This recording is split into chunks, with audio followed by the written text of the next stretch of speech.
उत्तर प्रदेश शिक्षक भर्ती की आप अगर तैयारी कर रहे हो, जिसे यूपी सुपर टेट के नाम से जाना जाता है, तो ये वीडियो आपके लिए है। आज 31 जुलाई 2026 है और आज की हम करंट अफेयर्स कराएंगे। मोस्ट आज के 10 प्रश्न कराने जा रहे हैं।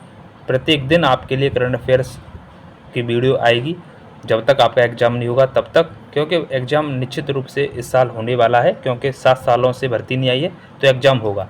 तो करंट अफेयर्स का इतना बड़ा रोल है। 69,000 की भर्ती में देख लेना, 17 से 18 प्रश्न पूछे गए थे करंट अफेयर्स के, और इस साल भी इस एग्ज़ाम में भी 17 से 18 प्रश्न करंट अफेयर्स के पूछे जाने की प्रबल संभावना होगी। इसीलिए अभी से करंट अफेयर्स अपना करना स्टार्ट कर दीजिए।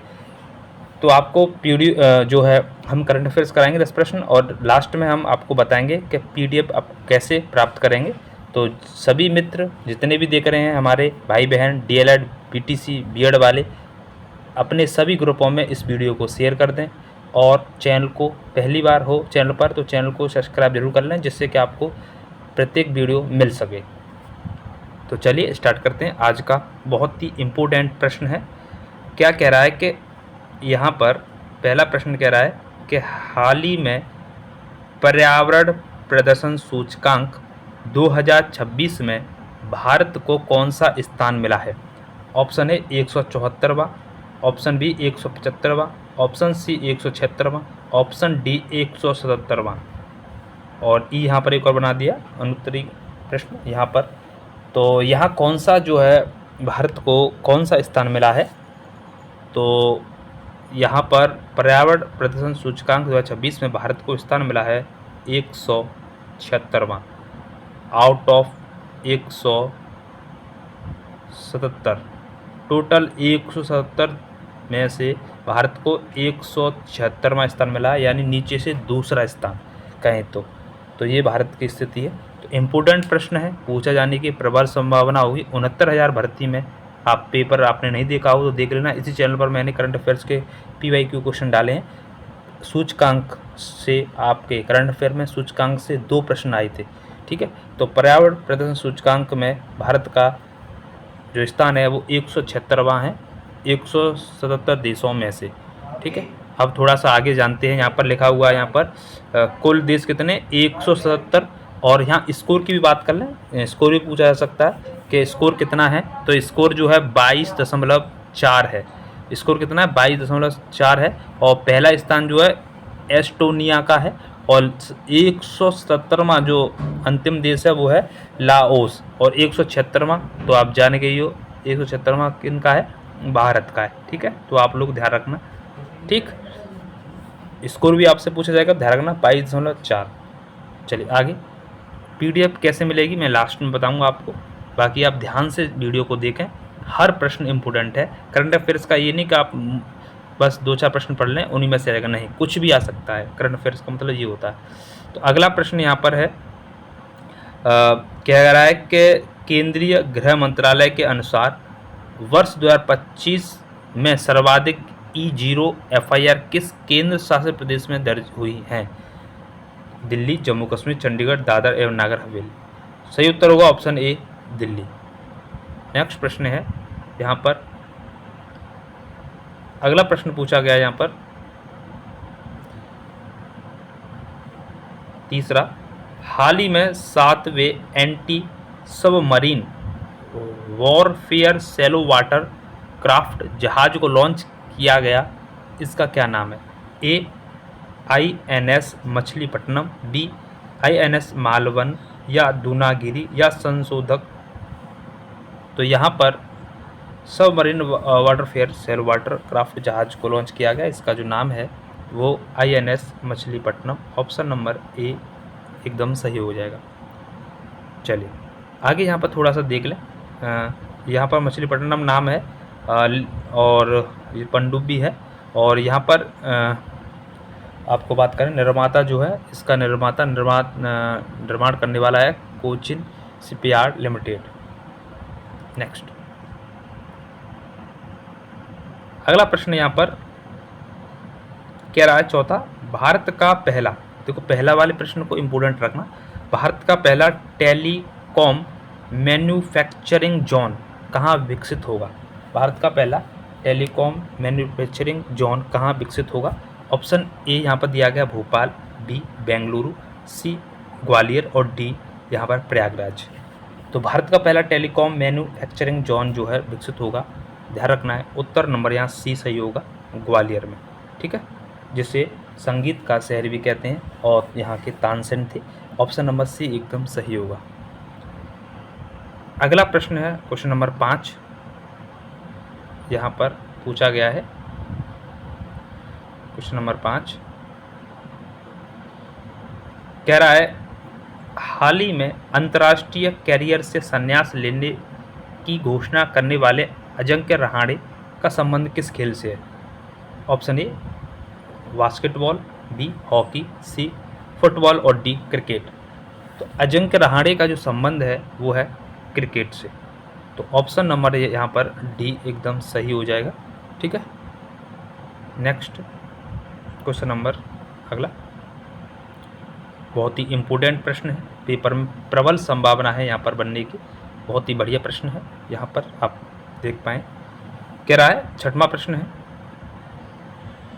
कह रहा है हाल ही में ग्लासगो राष्ट्रमंडल खेल कॉमनवेल्थ गेम्स जिसे बोलते हैं इंग्लिश में 2026 में भारत के लिए तीसरा स्वर्ण पदक किसने जीता? तो आपको बताएं राष्ट्रमंडल खेल यानी कॉमनवेल्थ चल रहे हैं गेम्स 23वें नंबर के हैं और ये कहाँ हो रहे हैं? ग्लासगो स्कॉटलैंड में इनका आयोजन हो रहा है, ध्यान रखना है। तो भारत की ओर से तीसरा स्वर्ण पदक किसने जीता है? ऑप्शन ए कह रहा है ऋषिकांत सिंह ने, बी मुरली श्रीशंकर ने, सी दिलीप गावित ने, डी मथुपंडी राजा ने। तो यहाँ तीसरा भारत की ओर से कॉमनवेल्थ में गोल्ड मेडल यानी स्वर्ण पदक जीतने वाले हैं वो हैं दिलीप गावित और इन्होंने रनिंग में जीता है 100 मीटर की रनिंग में। ठीक है, आपको ध्यान में रखना है दिलीप गावित जी के बारे में। और आपको यहाँ पर नीचे और बताए कि ये जो है पैरा एथलेटिक्स हैं, ठीक है, पैरा एथलेटिक्स हैं, 100 मीटर की इन्होंने रनिंग की है और इनकी कैटेगरी भी पूछी जा सकती है किनकी? दिलीप गावित की। तो जो है कैटेगरी जो है इनकी आपको ध्यान रखना है जो है क्या है T47 कैटेगरी है और इन्होंने समय लिया है 10.71 सेकंड। ठीक है, 100 मीटर की रेस में स्वर्ण पदक जीता है दिलीप गावित ने, ध्यान रखना। आगे बताएं यहाँ पर कॉमनवेल्थ गेम्स में भारत को पहला पदक जो है, पहला पदक किसने जिताया है? पहला पदक जो मिला था वो झंडू, ठीक है, झंडू सिंह के द्वारा, झंडू सिंह इनको मिला है पहला पदक, ध्यान रखना है, सिल्वर मिला है इन्हें। और आपको बताएं पहला गोल्ड किसको मिला है? तो पहला जो है गोल्ड आपसे पूछा जा सकता है, तो पहला गोल्ड जो मिला है मीराबाई चानू जी को मिला है, वेट लिफ्टर हैं सभी जानते हैं, ध्यान रखना। ठीक है, पहला मीराबाई चानू को और ये तीसरा दिलीप गावित को। और कल मैंने एक और लिखवाया था दूसरा, ठीक है, वो आप लोग कमेंट करना किन्हें मिला है। नेक्स्ट आपने कल की वीडियो देखी हो तो। क्वेश्चन नंबर 7 कह रहा है, तो जो भी मित्र सका भाई बहन देख रहे हैं और यूपी में शिक्षक भर्ती की तैयारी कर रहे हैं, सुपर टेट की तैयारी कर रहे हैं, सभी शेयर कर दें। करंट अफेयर्स की आपको रोज़ वीडियो मिलेंगी और इसके साथ साथ आपको और सब्जेक्ट की वीडियो भी मिलेगी। कह रहा है यहाँ पर वर्ष 2026 में इंडिया मोबाइल कांग्रेस का कौन सा संस्करण आयोजित होगा? 9वां, 10वां, 11वां, 12वां। यहाँ उत्तर सही होगा 10वां, ऑप्शन नंबर बी। ठीक है, आपको बताएं तो यहाँ पर 10वां जो है आयोजन कहाँ होगा? यशोभूमि सेंटर नई दिल्ली में, जिसकी थीम है स्केल विदाउट बॉर्डर लाइन। ठीक है, ध्यान रखना। अगला प्रश्न है यहाँ पर,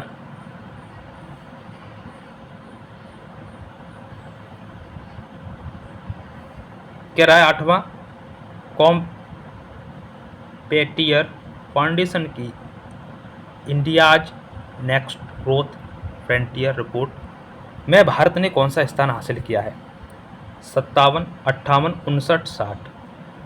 यहाँ पर उत्तर सही हो जाएगा 57वां। ठीक है, पेटियर फाउंडेशन की India next growth frontier report में भारत को स्थान 57वां है। तो ध्यान रखना हर प्रश्न को आपको अच्छा समझ के करना है, ये नहीं कि जो मोस्ट इम्पोर्टेंट है, क्योंकि प्रश्न कुछ भी आ सकता है।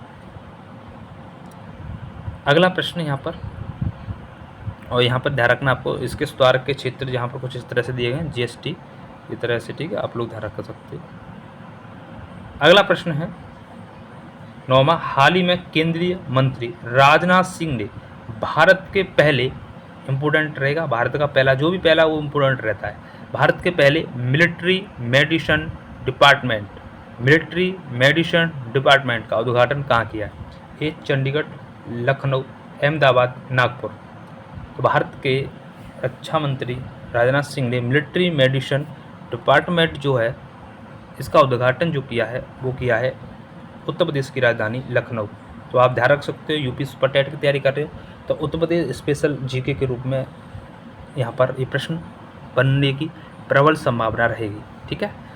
और उल्टा भी पूछा जा सकता है कि लखनऊ में मिलिट्री मेडिसिन डिपार्टमेंट का उद्घाटन किस नेता ने किया था? राजनाथ सिंह ने। नेक्स्ट 10वां प्रश्न है आज का, क्योंकि करंट अफेयर्स के हम 10 प्रश्न ही ले रहे हैं यहाँ पर। मोस्ट इंपोर्टेंट जो प्रश्न, 10 प्रश्न बहुत हैं, 10 प्रश्न आपको रोज कर रहे हो तो आपका करंट अफेयर्स शानदार रहेगा। 15 से 20 प्रश्न अगर पूछे भी जाएंगे तो आराम से आप पूरे से एक आध प्रश्न को छोड़कर नहीं, बाकी सभी प्रश्न आप करके आओगे। तो जो भी साथी देख रहे हैं शेयर और चैनल को सब्सक्राइब कर लें। एक बार फिर कह रहे हैं, अपने DLED, PTC, B.Ed सभी ग्रुपों में शेयर कर दें, CTET के ग्रुप में, UP टेट के ग्रुप में, सब में भेज दें। जितने भी भाई बहन पढ़ें, प्रत्येक दिन लिखें, अच्छे से नोट्स बनाएं। लास्ट प्रश्न है, कह रहा है कि हाल ही में महिलाओं के नेतृत्व वाले सोलर एंटरप्रेन्योरशिप के लिए द्विपक्षीय योजना किसने शुरू की है? छत्तीसगढ़, झारखंड, पश्चिम बंगाल, केरल। उत्तर होगा ऑप्शन ए, छत्तीसगढ़, ठीक है। तो ये आज के मोस्ट 10 प्रश्न थे जो हमने आपको बताए। इसमें थोड़ा सा आपको ध्यान रखना और थोड़ा सा कुछ पॉइंट भी दिख रहे हैं कि यह छत्तीसगढ़ सरकार के द्वारा शुरू की गई है। इसका उद्देश्य क्या है? सौर ऊर्जा क्षेत्र में महिला उद्यमिता, ठीक है। तो ये 10 प्रश्न हो गए आज के करंट अफेयर्स के। और वीडियो को आपको अच्छा लगा हो वीडियो तो शेयर करना और चैनल को सब्सक्राइब भी करना। और अब आपको मैं बता रहा हूँ PDF, आप जो है PDF कैसे प्राप्त करोगे इसके बारे में बताएंगे। तो देखो, आप लोग कमेंट में हम नंबर देंगे, ठीक है, उस नंबर पर आप व्हाट्सअप करना और आपको PDF बिल्कुल फ्री, ठीक है, यहाँ पर कोई कॉस्ट नहीं है, बिल्कुल आपको फ्री आपको भेज दी जाएगी। आप लोग आराम से डाउनलोड कर लेना। कुछ समय बाद आपका इसी चैनल का टेलीग्राम बन जाएगा, उसमें आपको शेयर कर दिया करेंगे, ठीक है। वीडियो देखने के लिए बहुत बहुत धन्यवाद। कोई प्रकार का सजेशन हो कमेंट जरूर करना, ठीक है। जय हिंद, जय भारत, वंदे मातरम, जय सीताराम।